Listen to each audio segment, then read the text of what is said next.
वतन की मट्टी गवाह रहना,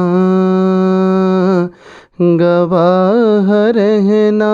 वतन की मट्टी अजीम है तू,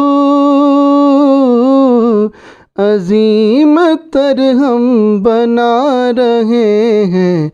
गवाह रहना वतन की मट्टी, गवाह रहना,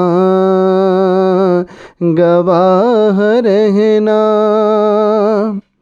अस्सलाम वालेकुम। Ali Rashid, country director DNN news HD की तरफ से खैबर से लेकर कश्मीर तक, सिंध से लेकर बलूचिस्तान तक, हर पाकिस्तानी मर्द औरत बच्चे बूढ़े और मेरे जोशीले जवानों को आज़ादी मुबारक। इस मौका पर मेरा स्पेशल पैगाम पाकिस्तान की सरहदों की हिफाजत करने वालों के नाम कि हर पाकिस्तानी आप पर फ़ख्र करता है और आपके पीछे खड़ा है। पाकिस्तान जिंदाबाद, पाकिस्तान पाइंदाबाद। सलाम पाकिस्तान।